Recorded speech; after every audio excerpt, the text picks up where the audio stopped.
voulez acheter ou vendre une moto d'occasion? Bah ouais, justement, je voudrais la vendre. Chez DAF Occasion, on s'occupe de tout. Retrouvez tous nos services et un large choix de véhicules d'occasion garantis 12 mois partout en France et sur notre site internet dafioccasion.com.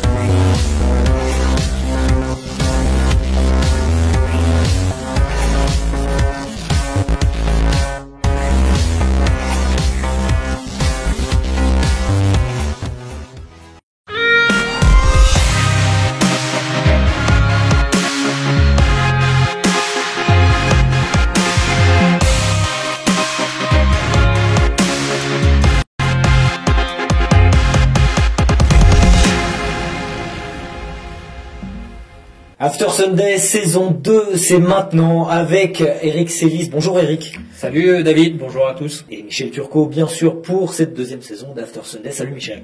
Salut David, bienvenue à After Sunday. Ouais. Bah oui, j'arrive tout droit d'un autre plateau, mais la deuxième saison d'After Sunday, le premier Grand Prix a eu lieu au Qatar. Michel, tu y étais, à Doha, au Qatar, tu étais aux premières loges pour voir un exploit, celui des Enea Bastianini. On y reviendra très rapidement, mais d'abord pour vous annoncer que en fin d'émission, on vous fera la surprise de quelques interviews exclusives, une interview exclusive de Fabio Quartararo, une interview exclusive réalisée par toi Michel de Marc Marquez lors des tests en Indonésie. Et puis une autre interview exclusive de Jean-Michel Bell, c'est notre invité. Ce sera tout à l'heure. Il y a des cadeaux à gagner dans After Sunday. Eric, 2 places pour le Grand Prix de France à gagner. Voilà, 2 places à gagner pour le Grand Prix de France. Il suffira simplement pour vous, de liker la page évidemment After Sunday et ensuite de commenter. Et parmi les commentaires, on en tirera quelques-uns au sort parce qu'il y aura bien sûr 2 places pour le Grand Prix de France, mais pas que. Voilà, il suffit de s'abonner à la page et de commenter. Puis Michel, d'Indonésie, tu nous as pas ramené seulement une interview de Marc Marquez et une autre de Paul Espargaro que vous pourrez suivre cette semaine sur la page Facebook et la page YouTube d'After Sunday. Tu nous as aussi ramené des petits cadeaux. Des petits cadeaux et goodies de pilotes de MotoGP. Ouais, alors c'est des écrans dédicacés, on dit pas visière, on dit écran quand on est puriste. Des écrans dédicacés, alors celui-ci c'est... Qui est-ce? C'est... Là on a Fabio Di Gianantonio, on a Alex Marquez, il y a Marc Marquez aussi. Alors Marc Marquez, c'est à gagner dès cette émission, Marc Marquez. Et puis il y a aussi des sliders dédicacés de Johan Zarco à gagner dans cette émission. Il suffit de commenter notre émission, de liker la page et vous pourrez gagner des sliders. Petit quiz, à qui c'est celui-là? Celui-là, ça doit être Miller. Mandalika, le revêtement a causé quelques soucis et il a pas mal noirci les sliders, comme vous pouvez le voir. Ça, c'est Fabio, ça. C'est Fabio, ouais. C'est Fabio. Ce sera à gagner dans une prochaine émission. Voilà. Mais pour l'instant, ce sont les sliders de Johan Zarco. Il y a aussi des livres à gagner. Michel, tu fais gagner un livre de tes biographies. Oui, moi, il y aura du Valentino Rossi, la biographie qui a déjà quelques années, mais qui est toujours intéressante pour ceux qui ne l'ont pas lu. Et puis, Fabio Quartararo, l'ascension d'un prodige, et puis aussi l'histoire du MotoGP, l'histoire de Tech 3. Voilà, ça sera des cadeaux à gagner. Un autre livre, La parenthèse enchantée. J'ai commis ça après mes 3 années avec Canal+, au plus près des Grands Prix moto. On commence tout de suite par le coup de cœur de ce Grand Prix du Qatar.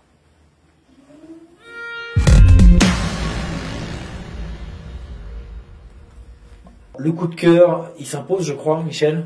Oui, c'est la victoire d'Enea Bastianini et de celle également du team de Fausto Gresini, regretté Fausto Gresini disparu l'an dernier, le 23 février, emporté par le Covid.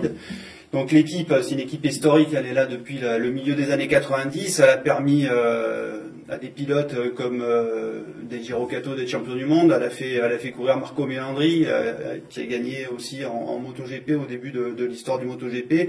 Il y a eu Marco Simoncelli, voilà, et cette équipe, elle a été reprise par Nadia Padovani, qui est la veuve donc de Fausto, qui s'est accrochée pour faire perdurer le projet de son mari, avec Carlo Merlini aussi, qui est le fidèle lieutenant de Fausto. Donc cette équipe, elle a été aidée par Ducati pendant 7 ans. Elle a servi à Aprilia comme équipe parce que Aprilia n'était pas engagée officiellement à travers un team usine. Fausto avait des idées de reprendre son indépendance et de discuter avec Ducati. Il est malheureusement décédé depuis, mais voilà, le projet continue. Ducati l'a soutenu et c'est magnifique. Première course qu'ils font, victoire d'Enea Bastianini. La dernière victoire en MotoGP de l'équipe de Fausto Gresini, c'était en 2006 avec Tony Elias au Portugal. T'as échangé avec Thomas Morcellino.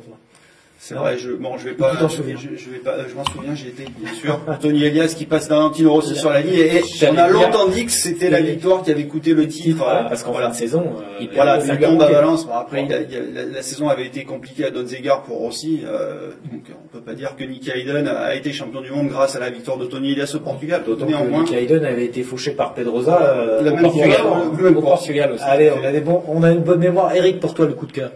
Le coup de cœur, moi je suis d'accord avec Michel parce que il y a toute une histoire, il y a une symbolique et puis il y a de l'émotion, donc ça c'est une évidence. Et puis moi ce que j'aime bien aussi, c'est que cette équipe de Fausto Gresini a fait beaucoup parler durant l'hiver quand on a eu la livrée de la moto, la présentation de la moto, les couleurs. Moi j'ai trouvé que ces couleurs nous rappelaient un peu les couleurs Tech 21 à l'époque de Yamaha, de Taira et de Christian Saron quand ils avaient fait les 8 heures de Suzuka. Et moi je trouve que cette livrée, elle change. Et ça apporte un petit peu de sang neuf parce que c'est pas que du rouge, c'est pas que du bleu, et etc., etc. Et puis Bastianini a quand même débuté en Grand Prix grâce à Fausto. C'est Gresini qui l'a aidé à ses tout débuts puisqu'il est de Rimini, l'équipe de Fausto, il était aussi installé là-bas. Voilà, il a débuté avec eux en Moto 3. Après, il s'est un petit peu fâché parce qu'il a Elsa Mora l'a courtisé. Il a voulu partir chez Elsa Mora. Fausto voulait pas rompre son contrat, donc ils sont un peu fâchés, ils sont rabibochés. Et puis voilà, aujourd'hui.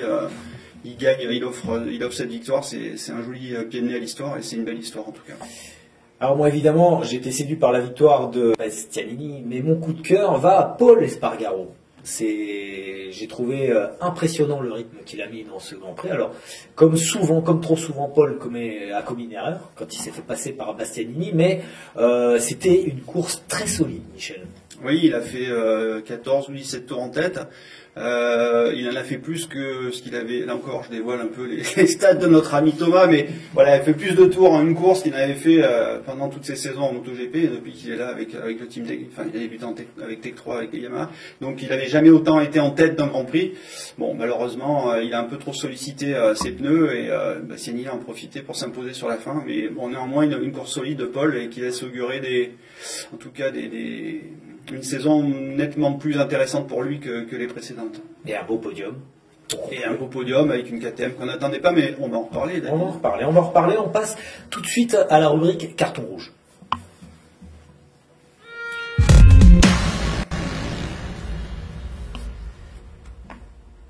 Alors rouge, c'est la couleur Ducati et le carton rouge, c'est bien involontairement Bagnaia qui a fauché Jorge Martin, le poleman de ce Grand Prix. C'est mon carton rouge. Je ne sais pas si c'est le vôtre. À ce moment-là, on peut l'étendre à l'équipe Yamaha officielle, puisque Jack Miller abandonne sur des problèmes techniques, donc c'est vrai que ça démarre pas. On a fait Yamaha ou Ducati. T'as dit Yamaha. Mange dessus.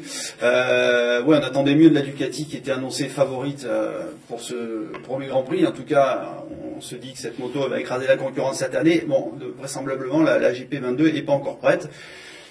Effectivement, il y a une erreur de Bagnaia qui était un peu agacé tout le week-end de ne pas arriver à trouver ses marques. Alors c'est vrai il reproche un petit peu à son équipe d'avoir beaucoup trop de choses à essayer. En même temps, voilà, il y a eu que 5 journées d'essai cet hiver, donc c'est pas facile de travailler. 5 journées, en plus, il a plu à Sepang le deuxième jour. En Indonésie, la première journée, elle a servi à rien parce que la piste était dans un état lamentable.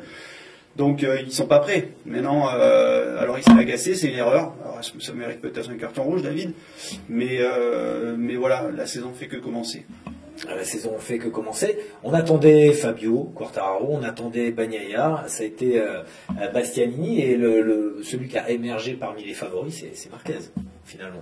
Oui, Marquez qui c'est mieux placé, il est 5e, mais des favoris déclarés en tout cas, c'est lui effectivement qui obtient le meilleur résultat. On en reparle tout de suite de la course dans le débrief.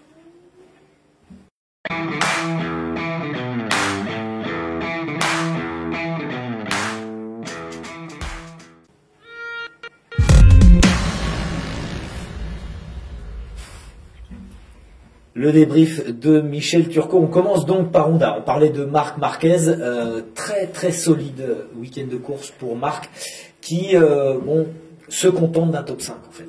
Oui, enfin, on rappellera que Marc était donné absent sur les débuts de saison. Il s'est blessé à l'entraînement au mois d'octobre. Il a eu des problèmes de diplopie, donc de vision durant tout l'hiver. Il n'a pas pu s'entraîner. On pensait qu'il serait pas sur les tests hivernaux. Finalement, il a pu rouler assez pang comme un reliquat. Il découvre une toute nouvelle moto qui est plutôt faite pour ses coéquipiers que pour lui. On sait qu'Honda a cherché à rendre la Honda plus facile avec un meilleur contact du pneu arrière pour la rendre plus stable et moins quelque part moins dangereuse, parce que c'est vrai qu'il y a eu beaucoup de chutes en dernier des pilotes. Paul Espargaro a souvent fini par terre.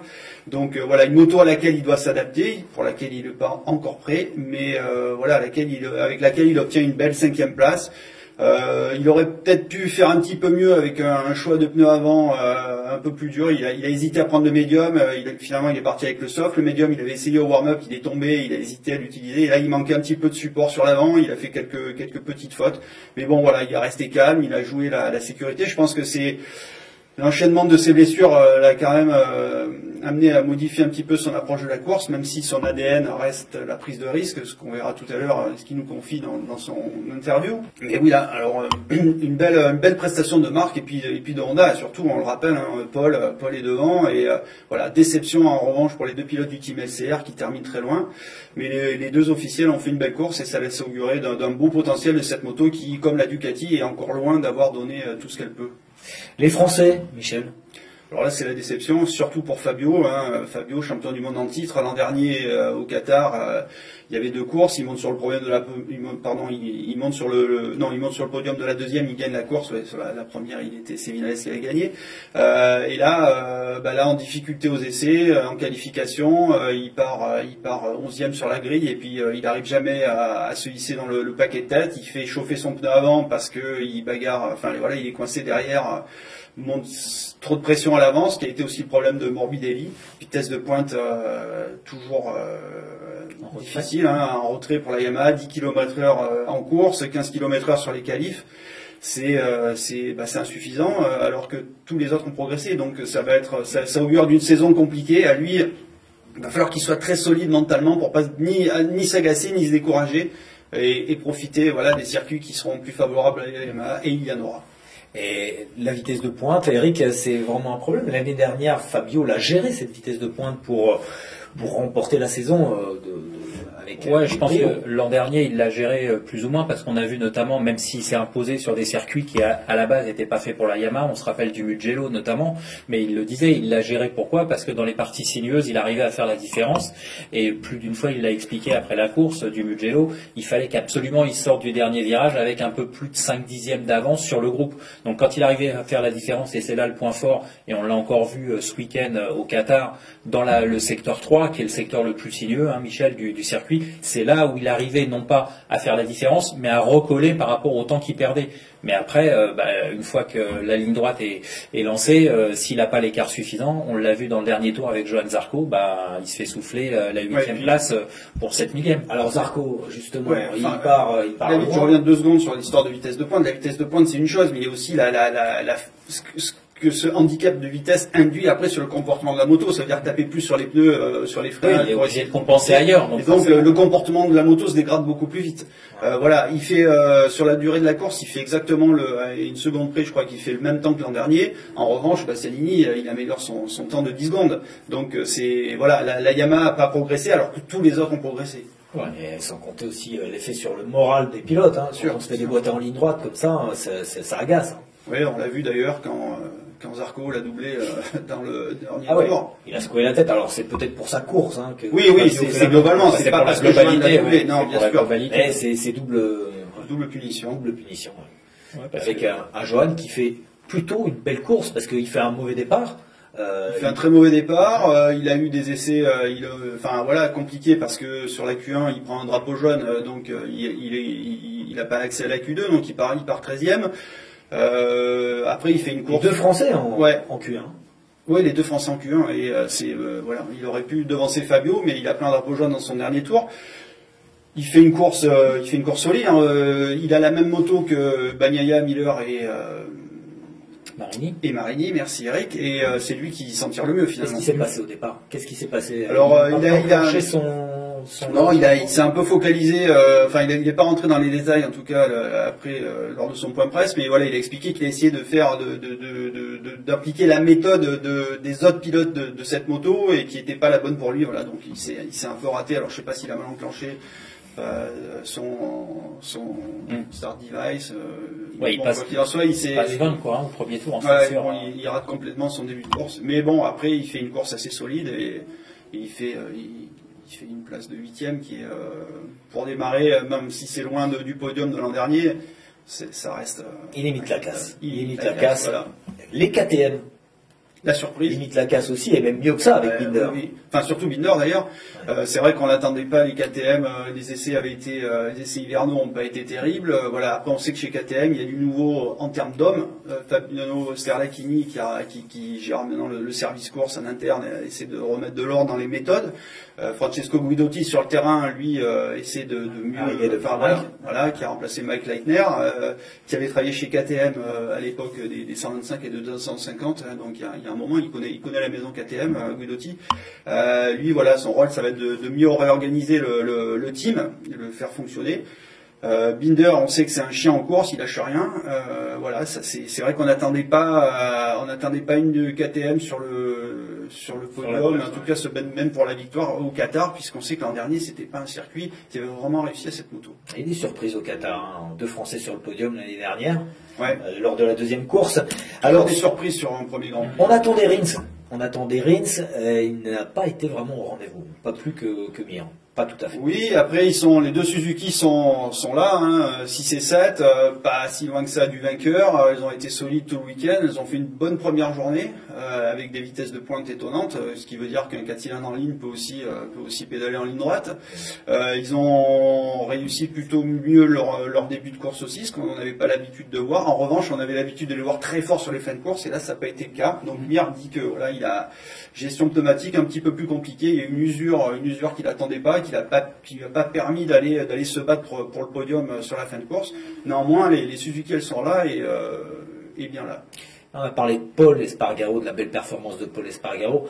Son frère Aleix, avec l'Aprilia, a également frappé fort dès le premier Grand Prix. Tout à fait, Aleix confirme les belles performances de cette moto entrevue cet hiver aussi.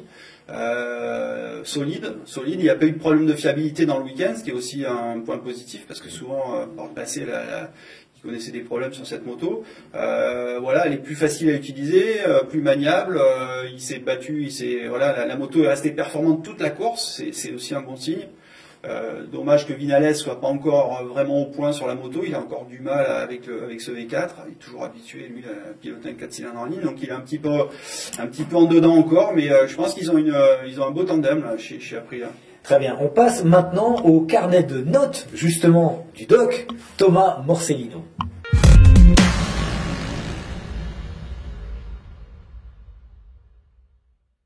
Très simple, hein, la première note, la meilleure note de ce premier Grand Prix, ça reste Enea Bastianini, qui a été discret en début de ce week-end et qui figure parmi les quelques-uns à avoir réussi à améliorer en fait en FP3, chose qui n'est pas simple puisque la FP3 se déroule face à des conditions et des températures beaucoup plus élevées que le soir en qualif ou en FP2 pardon.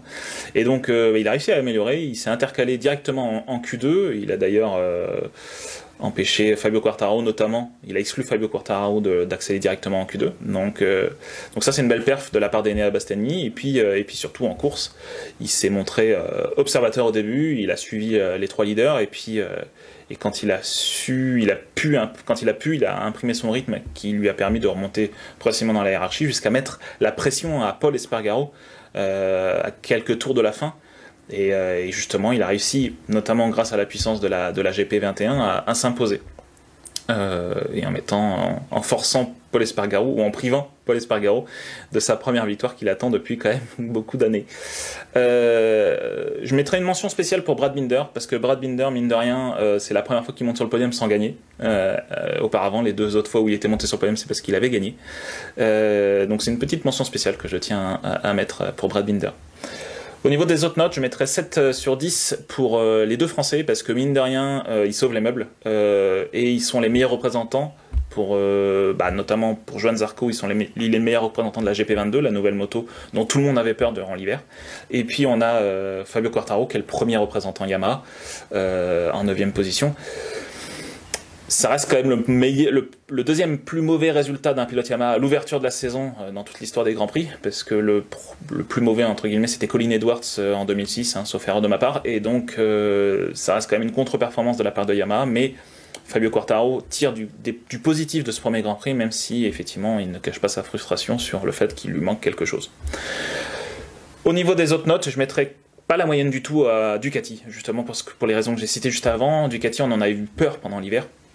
Avec 8 Ducati, avec une GP22 qui apparemment sur le papier et à travers les propos de chacun des pilotes avait une marge de progression énorme, était déjà au niveau de la GP21 durant l'hiver et que du coup on s'attendait à être encore beaucoup plus performante dès l'ouverture de la saison face à la GP21, notamment d'Enea Bastianini. Et ben non, en fait les deux pilotes officiels se sont retirés. Francesco Bagnaia, qui a quand même galéré en début de course, a chuté et a percuté Jorge Martin, qui lui aussi dispose d'une GP22, et Jack Miller a dû abandonner lui également, et donc on a eu les deux pilotes officiels qui font chou blanc ce week-end. Et le meilleur représentant de la GP22, ça reste Johan Zarco, mais en 8e position, alors qu'on attendait, un peu comme à Valence la saison passée, à avoir un triplé Ducati, voire même un quadruplé Ducati à l'arrivée d'un des circuits qui réussit le plus à Ducati. Et là, c'est pas arrivé. Donc je mettrai pas la moyenne à Ducati parce que ça a été la désillusion, clairement, parce qu'on attendait à avoir une belle perf et c'est pas arrivé. Et je mettrai un 2 sur 10 pour Francesco Bagnaia parce que, justement, favori, légitime dans la course au titre. Il a été, on va dire, transparent durant ce week-end, même si les mots sont peut-être un peu durs, mais il a réussi à s'intercaler difficilement en Q2. La qualif n'a pas été celle qu'on espérait, c'est pas lui qui signe la pole position, c'est un Jorge Martin sur une moto privée. Et surtout en course, on l'a quasiment pas vu en fait. Il a été distancé en début de course et puis il n'a pas réussi à remonter. Et il a même galéré et puis s'est confronté à un Jorge Martin et du coup il est parti à la faute. Donc c'est un 0 pointé pour Francesco Bagnaia, même s'il a montré quelques lumière durant le week-end, ça reste une désillusion pour Bagnaia. Donc on espère pour lui qu'il puisse rebondir dès Mandalika où ils ont réussi à faire des essais intéressants durant l'hiver.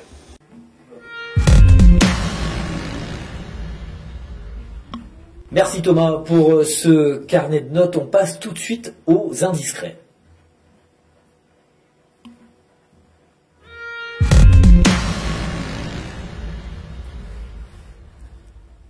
Les indiscrets, les bruits de paddock et évidemment le paddock bruise parce que on est dans une saison avec des transferts. Michel, il y aura des chaises musicales. Qu'est-ce qui bruisse dans le paddock ? Qu'est-ce qui bruisse ? Tout le monde se demande si Fabio Quartararo va rester chez Yamaha. C'est un petit peu la question du moment, étant donné les piètres performances de sa machine. On sent qu'il y a de la fébrilité du côté d'In Jarvis. Il veut essayer de re-signer son pilote. C'est la priorité. D'ailleurs, on comprend. C'est le seul pilote de la marque qui arrive à s'en tirer pour l'instant avec cette moto, parce que ni Morbidelli, ni Dovizioso, et encore moins David Binder qui roule avec une moto de l'an dernier, qui arrive du Moto 3. Peut espérer quelque chose. Donc voilà, tout est mis sur Fabio. Il y a une espèce de Quartararo dépendance, un peu comme ça avait été longtemps le cas du côté de Honda, et c'est d'ailleurs toujours le cas, malgré les promesses de Paul avec Marquez. Donc voilà, est-ce que Fabio va rester ? C'est pas sûr. Ça reste non, parce qu'on sait que Eric May, le manager de Fabio, est très attaché aussi à la qualité du matériel de son pilote. Oui, d'ailleurs, il s'engage pas. Pour l'instant, rien n'est décidé, malgré la pression de Yamaha de re-signer. Donc, après, deux options, Suzuki ou Honda. On sait que chez Ducati, il y a du monde. On sait que chez Ducati, on priorise le budget pour les développements techniques et non pas pour s'offrir des pilotes qui viendraient d'ailleurs. Donc, Suzuki, Honda, Suzuki. On sait que chez Suzuki, il y a un nouveau team manager qui s'appelle Livio Suppo, qui a un... Et c'est un 4 cylindres en ligne, c'est la même architecture moteur, ce serait moins radical comme changement pour Fabio. Tout à fait, donc ça serait... On sait aussi que Eric Mahé a souvent dit, et souvent regardé la Suzuki comme une Yamaha qui pourrait être un peu mieux aboutie. Là, cette moto, elle a progressé. Sylvain Gantoli, qui est pilote d'essai de la marque, forcément donne beaucoup d'infos au camp français sur le potentiel de la machine. Il ferait l'intermédiaire? Non, sans faire l'intermédiaire, mais en tout cas, il peut informer vraiment des points forts, des points faibles de cette moto. Donc c'est assez intéressant. Voilà, Suzuki et Alex Rins tient pas d'accord pour rester en place. Donc il y a certainement une place à pourvoir. Est-ce que Suzuki aura le budget pour faire une offre crédible? Ça, c'est encore autre chose, mais on sait que Livio Suppo est un team manager qui sait trouver des budgets, qui a du bagou, qui a de l'expérience, donc pourquoi pas. Après, il y a une place aussi, certainement, chez Honda. Chez Honda, là, on a une nouvelle moto qui semble prometteuse. On sait que Honda, ça reste quand même le géant, le premier constructeur mondial. Après, chez Honda, il y a Marquez aussi. Donc ça va se faire quand, ces transferts, Michel? À quel moment ça se fait dans la saison en général? Eric Pot est au courant aussi. Bon, par habitude, on disait à Assen, c'était le point de C'était passage, avant, mais ça ouais. c'était avant, mais on l'a vu.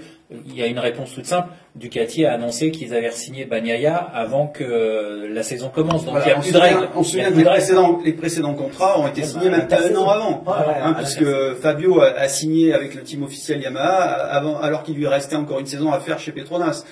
Marquez a re-signé pour 4 années alors qu'il lui restait encore une saison à faire chez Honda. Donc voilà, aujourd'hui les team managers mettent la pression. Maintenant voilà, du côté d'Eric Mahé et de Fabio, on va pas se presser. Il est champion du monde en titre, il a quand même voilà, il a prouvé l'an dernier qu'il avait à la fois la pointe de vitesse et la régularité, donc il est en position de force.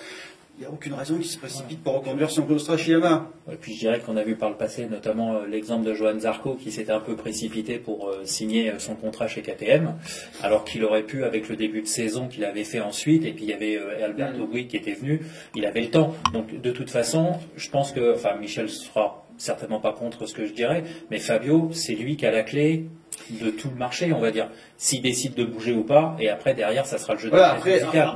Qui plus est, il y avait une urgence chez Honda d'aller chercher soit Mir, soit Quartararo, c'est un petit peu les deux targets de Puig. Le bon début de saison de Paul peut aussi peut-être tempérer en se disant on va laisser peut-être un peu plus de chance à Paul de prouver qu'il peut vraiment concrétiser ce qu'il nous a montré au Qatar. Donc voilà, je pense que ça ira moins vite que peut-être les dernières fois. Après, deux coqs dans la même basse-cour chez Honda, comme le disait Michel, ça risque d'être copieux entre Quartar et Marquez. Merci messieurs, on va revenir auprès de Thomas Morcellino, le doc, pour son instant stat.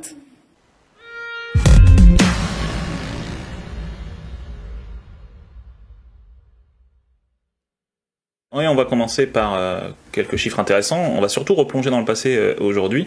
Bastianini, hier en gagnant, a offert à Gresini sa première victoire depuis Estoril en 2006. À l'époque, c'était avec Tony Elias face à Valentino Rossi. Pour ceux qui se souviennent, c'était sur le circuit d'Estoril. Et d'ailleurs, sur le circuit d'Estoril, la photo finish entre Rossi et Elias est affichée en grand. Deuxième chose intéressante, c'est aussi le deuxième pilote Ducati d'un team indépendant à triompher en MotoGP. Le premier étant Jorge Martin la saison passée. Ce qui montre que ce n'est plus que des enfin il y a eu Fabio Quartararo la saison en 2020 pardon. Mais avant cela, c'était que des pilotes Honda qui gagnaient, des pilotes Honda indépendants qui gagnaient. Et donc là, on voit que depuis l'arrivée de Michelin, le retour de Michelin, pardon, et l'arrivée de l'électronique unique, on a un peu un changement en tête de la hiérarchie. Donc c'est plutôt intéressant. On voit que tout le monde est capable de gagner. Et justement, là où je voulais en venir, c'était que depuis 2019, on a eu 10 nouveaux vainqueurs différents. Parmi eux, on peut citer Danilo Petrucci, Alex Rins, Joan Mir, Fabio Quartararo, bien évidemment, Francesco Bagnaia, Jorge Martin et justement Enea Bastianini. Donc ça fait un total de 10 pilotes différents. Et donc sur les 3 saisons passées plus un Grand Prix, on a 10 nouveaux vainqueurs, alors que sur l'ère 2002-2018, on a eu 17 nouveaux vainqueurs. Donc ça montre que sur ces 3 dernières années, on a affaire à un championnat beaucoup plus ouvert, beaucoup plus disputé, et c'est ça qui rend intéressant le MotoGP aujourd'hui. Et dernier chiffre que je dois encore revérifier, c'est celui du fait que, en fait, si on regarde en Moto 3 et en Moto 2 et en MotoGP, on a eu 3 vainqueurs italiens différents. Andrea Migno en Moto 3, Celestino Vietti en Moto 2 et Enea Bastianini en MotoGP. Et donc de fait, ils mènent tous les 3 leurs championnats respectifs, et donc ce n'est pas arrivé depuis Malaisie 96 que 3 Italiens mènent leurs 3 championnats respectifs. Et à l'époque, Malaisie 96, pour ceux qui s'en souviennent, c'était la toute première course, la toute première fois que Valentino Rossi évoluait dans le paddock des Grands Prix. Et hier, c'était la toute première fois depuis 96 donc, que Valentino Rossi n'était pas au départ d'une course.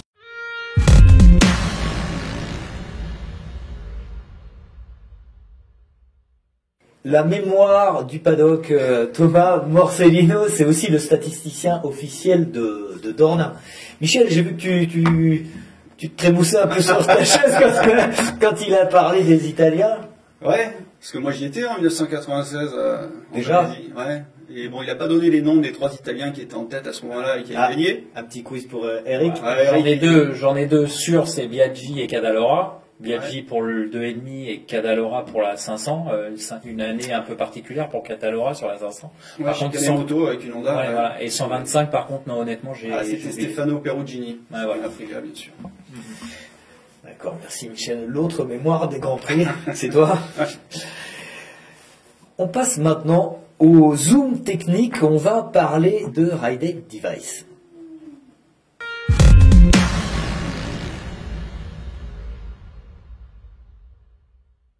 Durant l'hiver, en fait, ce qui a fait couler beaucoup d'encre, c'est surtout le All Shot Device. Le All Shot Device qui est apparu il y a quelques années, notamment juste pour améliorer les départs, baisser la moto au départ, le centre de gravité de la moto et pouvoir faire de meilleurs départs en utilisant moins l'électronique, pour résumer en quelques mots, a été étendu maintenant sur le fait qu'on puisse utiliser ce système en sortie de virage pour accélérer beaucoup plus fort.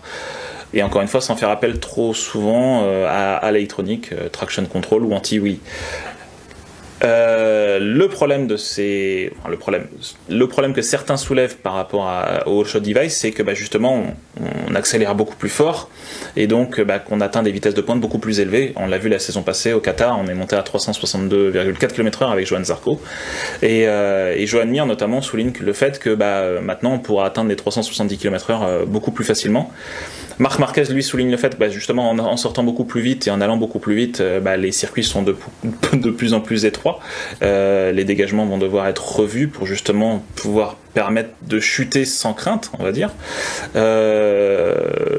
Et Quartararo lui souligne aussi le fait que c'est des motos qui deviennent de plus compliquées à piloter parce qu'on a beaucoup de mécanismes, de leviers à pousser et à actionner à chaque sortie de virage, au départ ou autre, et donc les motos sont de plus en plus difficiles à piloter. C'est quelque chose aussi que partage Johan Mir. En revanche, de l'autre côté, c'est un autre son de cloche, c'est-à-dire notamment chez Ducati, bien évidemment, vu que c'est eux qui poussent pour le All Shot Device. Francesco Bagnaia, lui, souligne qu'il n'a qu'un seul bouton à pousser et que tout va bien. Et Johan Zarco dit que, justement, la fait d'avoir un All Shot Device rend la moto beaucoup plus sûre, parce qu'on accélère sur des zones qui ne sont pas dangereuses, et ça permet de stabiliser la moto. Et c'est aussi un sentiment que partage Maverick Viñales sur l'Aprilia, c'est que, justement, la moto part moins en wheeling, et donc du coup le pneu avant est plus posé au sol, et donc du coup la moto est beaucoup plus sûre à l'accélération. Donc, dans tous les cas, c'est quand même un sujet sur lequel la MSMA, l'association des constructeurs, est en train de plancher, puisque du coup on voit que les 5 constructeurs face à Ducati sont contre et veulent bannir le All Shot Device. Marc Marquez lui souligne le fait que c'est quelque chose qui n'apporte rien pour des motos de série, c'est juste utilisable sur des motos de Grand Prix et voilà, alors que les ailerons, on peut le voir, lui est d'accord avec le fait d'avoir utilisé les ailerons parce que les ailerons sont quelque chose qu'on voit apparaître sur des motos de série, mais lui il pense que justement le fait d'avoir un All Shot Device sur une moto de série n'a aucun sens, et donc que du coup pousser le développement sur un prototype n'a pas forcément de sens, et surtout ça n'apporte rien au spectacle. Au contraire, le fait d'avoir des ailerons, le fait d'avoir des All Shot Device rend les dépassements et le spectacle beaucoup plus difficiles. À l'époque, les motos étaient beaucoup plus fines à piloter, alors que là il estime que justement il est plus difficile de commettre des erreurs. Voilà. Donc on n'a pas fini d'entendre parler de All Shot Device, et on espère surtout, on attend surtout des nouvelles de la MSMA, de la commission Grand Prix, voir si justement le All Shot Device sera banni la saison prochaine, ou si ce sera quelque chose qu'il va falloir peut-être limiter, peut-être éviter, un peu comme les ailerons, d'avoir peut-être qu'un seul développement pendant la saison ou autre, mais toujours est-il que c'est quelque chose qui risque de faire encore couler beaucoup d'encre cette saison.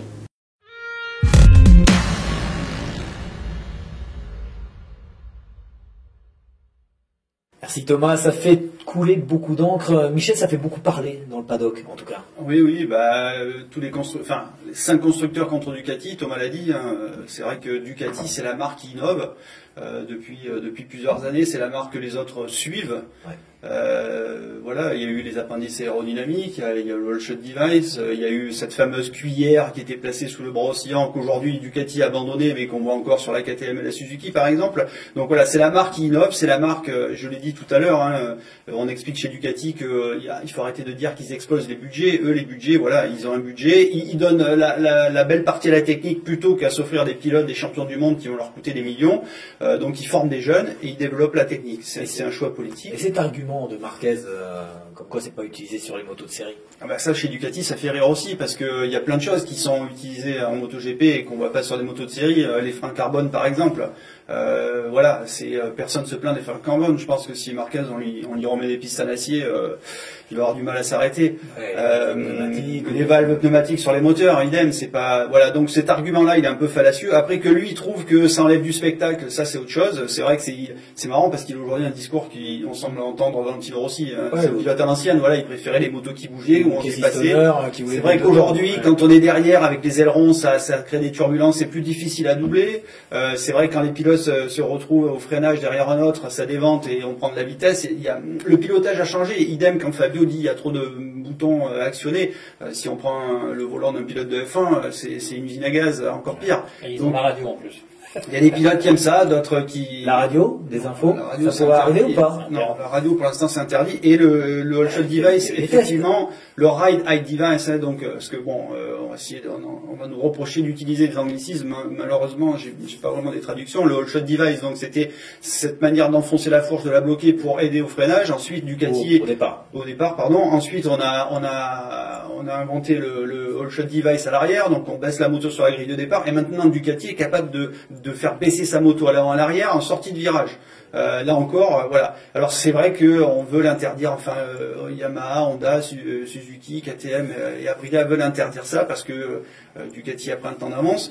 Très certainement ça va être interdit puisque même s'ils n'ont pas l'unanimité, ils ont quand même la majorité, donc ils poussent dans ce sens. Maintenant, Ducati se défend en disant, bon écoutez, d'accord, tout le monde veut l'interdire, on va l'interdire, mais par contre, n'interdisez pas l'année prochaine, laissez-nous encore 2 ans. Nous, on a investi là-dessus, on aimerait quand même avoir un petit retour sur investissement sur la technique. Donc voilà, la discussion elle est là, mais c'est sûr qu'à terme, ce fameux Ride High Device, donc qui permet de baisser la moto en sortie de virage, sera interdit. On parle de prototype, bien sûr, on va parler de motos dérivées de la série dans le Sunday Race Recap, c'est maintenant.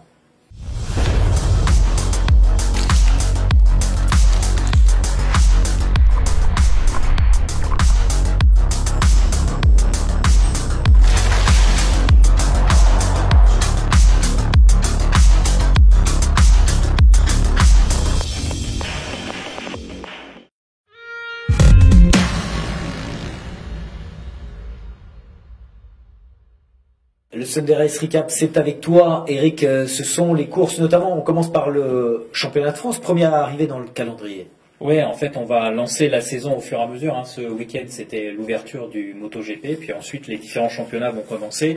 Le week-end du 27 mars, ça sera l'ouverture du championnat de France, donc Superbike, avec notamment l'OGP, l'objectif Grand Prix, qui tient évidemment à cœur à la fédération, à Sébastien Poirier, le président qui a fait son cheval de bataille. Donc, on va remettre le focus là-dessus. Il y aura aussi des beaux plateaux en Supersport et en championnat de France Superbike.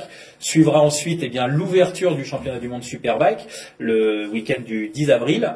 On aura 3 Français au départ dans la catégorie Rennes. On aura Christophe Ponson sur la Yamaha, on aura Lucas Mayas sur la Kawasaki et Loris Baz qui fait son retour en Superbike après une année aux États-Unis. Donc lui qui sera pilote BMW et qui disposera du même matériel que l'équipe officielle. Donc ça peut être une bonne chose. En Supersport, on aura toujours le GMT 94, Jules Cluzel en tête d'affiche et Andy Verdoya pour coéquipier pour cette structure française qui travaille pour aller en Superbike à très court terme. On verra ça. Et puis évidemment dans la saison, l'ouverture du championnat du monde, Michel, on s'y retrouvera. Ça sera le championnat du monde d'endurance, les 24 heures du Mans, et ça sera le week-end du 17 avril, 16 et 17 avril au Mans, donc avec la première manche, 5 courses cette année, 3 courses de 24 heures avec le retour des 24 heures de Spa, le Bol d'Or et 2 courses overseas comme on dit, pour les on espère si le Japon s'ouvre un petit peu, parce que pour l'instant c'est quand même compliqué d'aller au Japon. Donc Suzuka c'est prévu début août cette année. On croise tous les doigts. C'est vrai que ça fait 2 ans de Suzuka, donc C'est vrai que Il y aura Suzuka et normalement en fin de saison, mais bon là le Grand Prix va y aller, le MotoGP va y aller dans quelques jours, ça sera l'Indonésie. l'Indonésie ou éventuellement Sepang, si en tout cas il y a une volonté de terminer le championnat en Asie avec une 5e épreuve fin novembre, début décembre. Au moment de la mousson. Des chaises musicales aussi en endurance, Eric. Ah oui, il y a eu pas mal de mouvements, mais chez Kawasaki un line-up totalement différent, le retour de Randy Depugné, Florian Marino. Alors Florian Marino c'est un peu logique puisqu'il travaille avec Sam Loves, Alex Loves, oui, pardon, évidemment c'est comme les frères Forêt, on s'y perd. Donc Alex Loves en Superbike, donc c'était logique un peu qu'il vienne là. Et c'est Fabien Forêt qui est son manager, donc Fabien Forêt qui est aussi impliqué aux côtés de Jonathan Ray. Donc voilà, c'est une affaire de famille, on va dire. C'est une affaire de famille, ouais. Et puis le troisième, ça sera Étienne Masson. Voilà, ancien pilote du CERT. Voilà, on est Oui, passé c'est chez vrai, Ducati l'an dernier et qui revient sur une écurie un peu plus solide. Chez cette année. BMW aussi. BMW, 4 pilotes. Alors là, 4 pilotes placés sur un pied d'égalité, puisque Kenny, qui était déjà là, Kenny Forêt, donc lui aura le rôle aussi d'aller chercher le championnat de France Superbike cette année. Il va rejoindre Jérémy Guarnoni, transfuge de chez Kawasaki. Très bien, donc l'endurance à suivre toute la saison et on commencera évidemment par le championnat de France Superbike, ce sera au Mans. Oui, ça sera au Mans, donc le 27 mars. Merci Eric, on a hâte que le championnat national commence pour aller voir au Mans ce qui s'y passe. On passe maintenant aux rencontres exclusives que vous propose After Sunday pour cette saison 2022. On est allé voir de manière privilégiée Fabio Quartararo chez lui. On regarde ça tout de suite. Il y aura aussi Marc Marquez, il y a aussi Johan Zarco, tous les deux que tu allais rencontrer, Michel, et puis une interview exclusive aussi du manager de Johan Zarco, Jean-Michel Bey. C'est maintenant.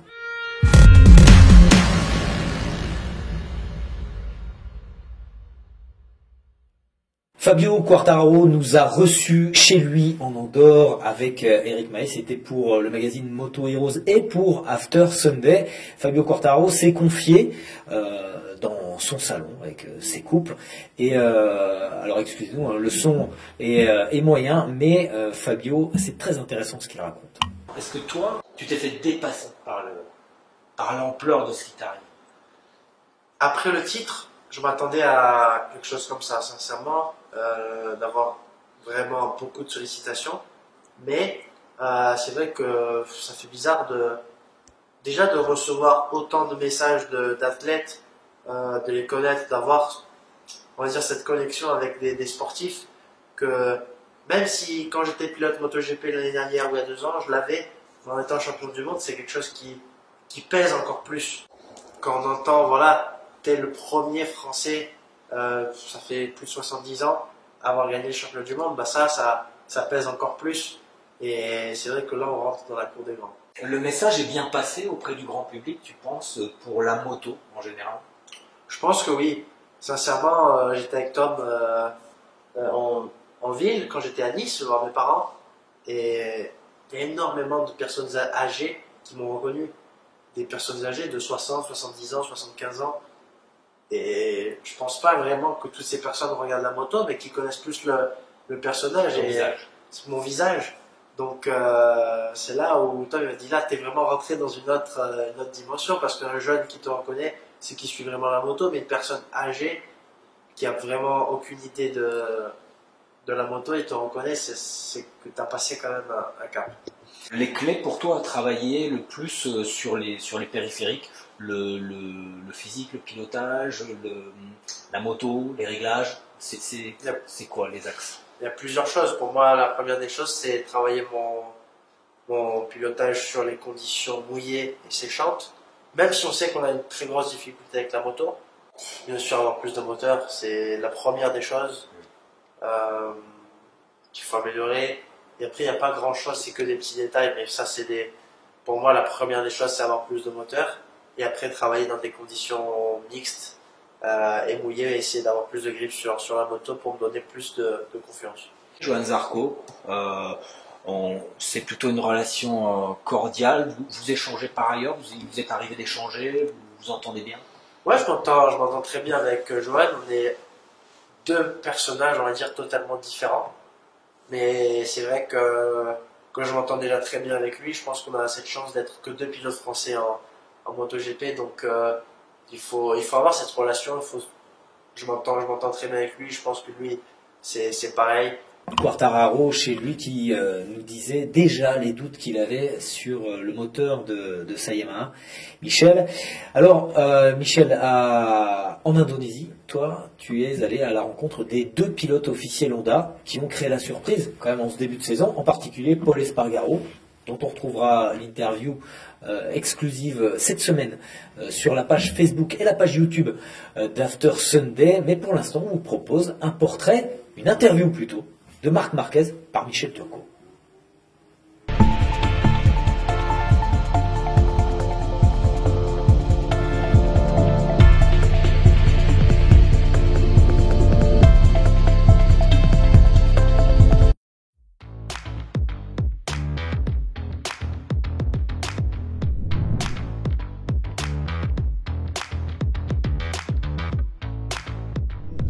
Of course, this last injury was everything about mental side, everything. I mean, it was not hard about physical because it was double vision. I was okay. I mean, no pain, nothing, zero. But you have double vision. But the mental side was very hard. I start from left shoulder. Okay, then arrive the championship. You know, and then you feel like, okay, all what I suffer, give to me something. Then right shoulder. All what I suffer, give to me. Then arm. I mean, you suffer, but then arrive some victory. And now vision, you suffer again. So it's like you're going down. But in the end, I never forget which is my goal. And my goal is at least one time try to fight for a championship. And I think we are on the process. I'm still 28, so we have time.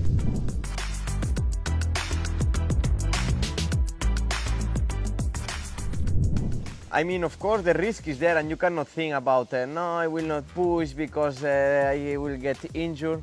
I mean, I take a lot of risk, but I pay for it. This is something that if I don't take the risk, I will not pay for it. But I know that without that risk, if I don't take that risk, maybe the championship of 2013 will be not in my pocket. The championship of 18 will be not in my pocket. Or no, the 17, 18. The one that I fight with the Lorenzo in with Dovizioso in Valencia. I don't remember too many.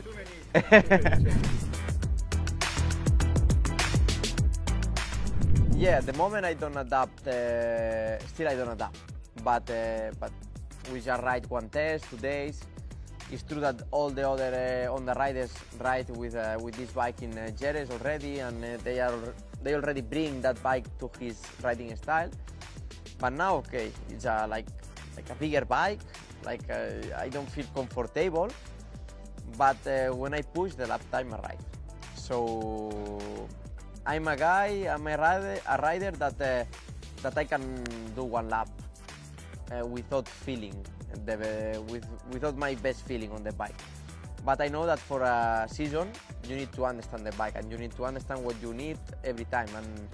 And already in Malaysia we understand many things. Now here we will try in Thailand, in Indonesia, and let's see.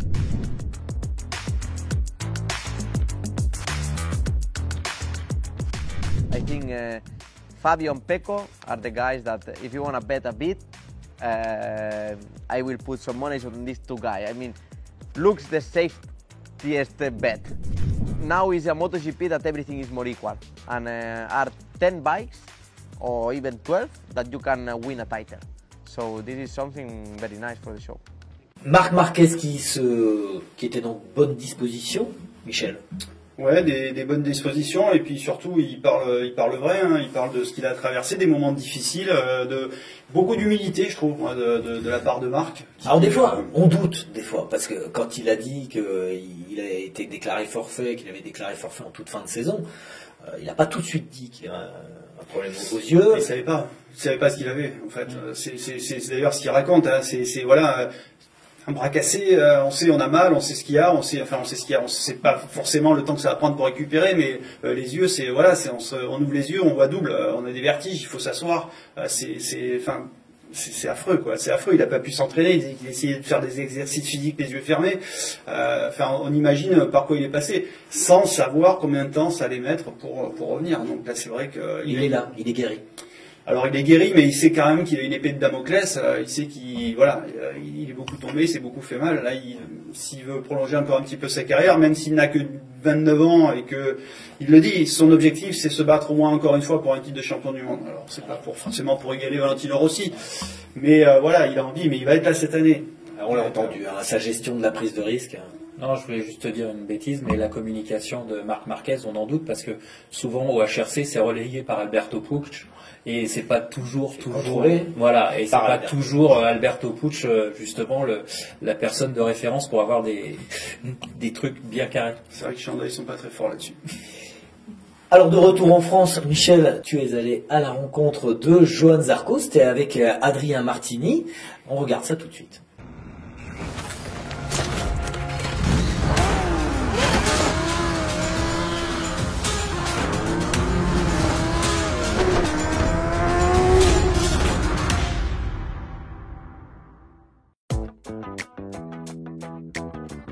L'avantage, c'est que la moto n'est pas nouvelle, donc 5 jours d'essai, c'était vraiment comme un entraînement perso. On aimerait bien avoir plus de jours, mais là c'était 5 jours assez cumulés. 2 jours Malaisie, on vole en Indonésie, on enchaîne les 3 jours.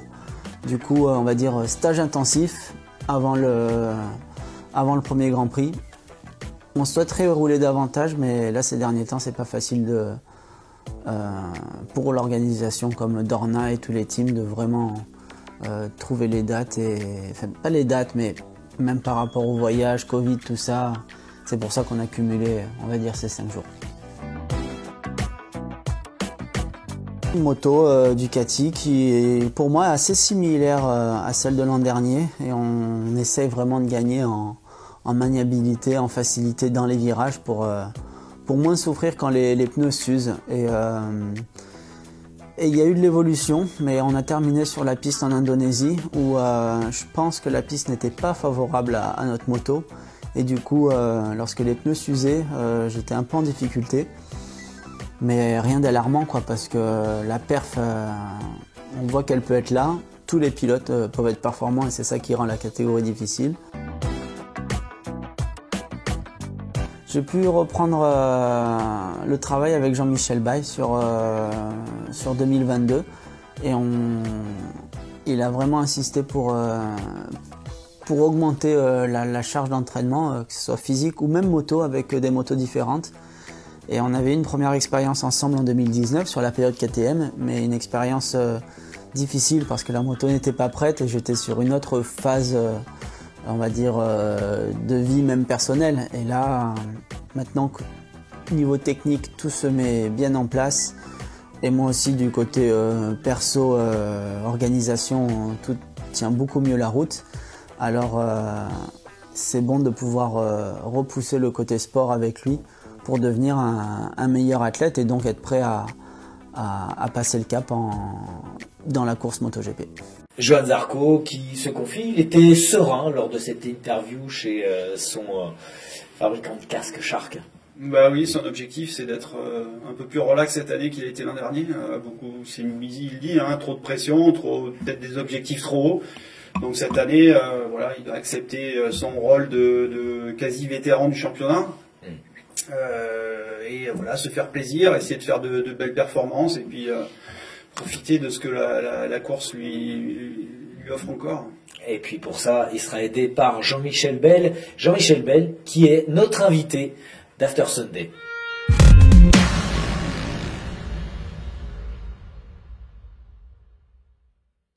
Cette année, tu es impliqué en Grand Prix avec Johan. Vous travaillez notamment, il m'a dit, sur la condition physique et sur l'approche de la compétition. Qu'est-ce que tu veux apporter à Johan, toi?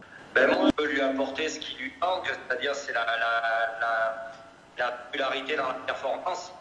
Et pour avoir de la popularité dans la performance, il faut essayer d'être fort dans tous les domaines et d'améliorer tous les domaines. Donc, c'est un peu mon boulot d'analyser un peu les points faibles, d'analyser les points où on peut vraiment travailler pour gagner en régularité et en performance, et puis faire travailler ces points-là en priorité. D'accord. Avec aussi une partie d'entraînement physique, j'imagine.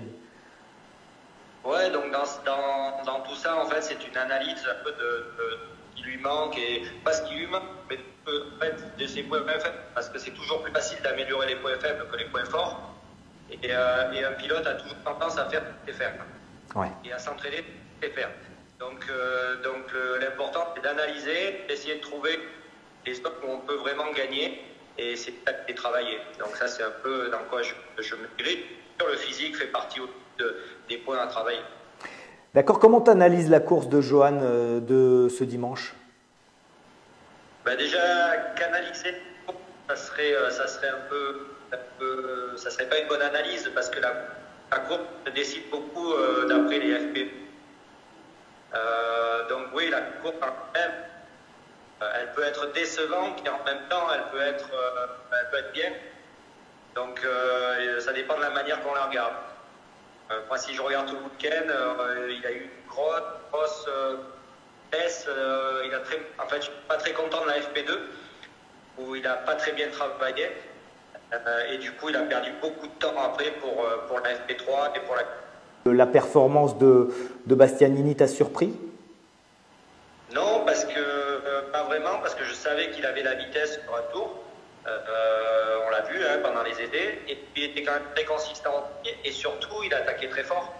Et on ne peut pas dire qu'il n'a pas attaqué, il a attaqué toute la course, comme Paul d'ailleurs. Le prochain Grand Prix, si Johan prend un meilleur départ, s'il est plus constant dans sa performance, tu le vois bien figurer? Alors honnêtement, là il y en a beaucoup qui disent que s'il était mieux parti, il aurait fait un meilleur résultat. Je pense pas. Je pense que n'importe comment, la limite, c'était à peu près la 10e place. Même avec un bon départ, parce que son rythme aux essais et son rythme de régularité dans des bons temps ne permettait pas d'aller mieux que la 6e place, je pense. Mais je pense que la prochaine fois, il travaille bien pendant la FP1, la FP2, et qu'il arrive à passer directement en Q2, je pense que ça facilitera beaucoup la course. D'accord, merci Jean-Michel, merci pour cette analyse, et puis à bientôt sur un paddock, j'imagine. Ouais. Tu as prévu d'en faire quelques-uns? Oui, dès que ça va rentrer un peu en Europe, là, je serai plus présent. D'accord, merci beaucoup, bon après-midi, salut. Voilà, Jean-Michel Bayle qu'on a eu en duplex de retour du salon de Lyon où nous étions. Eric, tout à fait. On fait de belles émissions. Tout à fait. Voilà, c'en est fini pour ce premier numéro d'After Sunday de la saison 2022. On se retrouvera après le Grand Prix d'Indonésie. Ce sera le 21 mars, Michel. Ça sera le rendez-vous le 21 mars pour l'émission, et voilà, moi je serai pas rentré, donc on s'en fera ça en duplex, voilà, un peu comme l'aéroport ou du circuit. Enfin, on verra où j'arrive à trouver de la connexion pour pouvoir être avec vous. On sera ensemble, nous, Eric, avec un invité surprise, et on parlera notamment de la série diffusée par Amazon Prime qui concerne le MotoGP. Ouais, MotoGP Unlimited, le 14 sur Amazon Prime. Hein. Exact. 14 mars. Le 14 mars. 8 épisodes, dont nous avons vu 2 de ces épisodes, le 6 et le 8. C'est ça. Et on vous débriefera ces épisodes de MotoGP Unlimited. Ce sera le 21 mars. En attendant, likez la page, commentez cette émission. Il y a des sliders à gagner, des sliders de Johan Zarco à gagner, des écrans de Marc Marquez dédicacés, et puis 2 places pour le Grand Prix de France à gagner. Ce sera dans chaque émission After Sunday avant le Grand Prix de France, et puis des livres, de beaux livres. Les tiens, Michel, oui, notamment, et puis la parenthèse enchantée. On se retrouve dès le 21 mars. À bientôt sur After Sunday. Merci Eric, merci Michel, à très vite. C'est à vous les gars.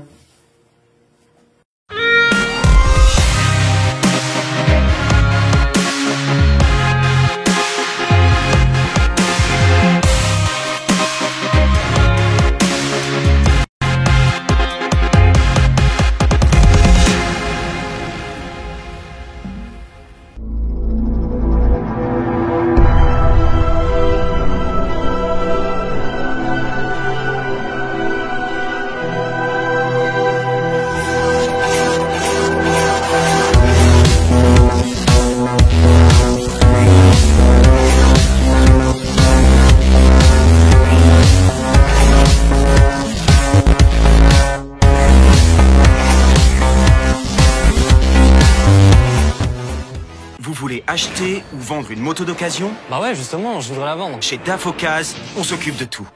Retrouvez tous nos services et un large choix de véhicules d'occasion garantis 12 mois partout en France et sur notre site internet dafioccasion.com.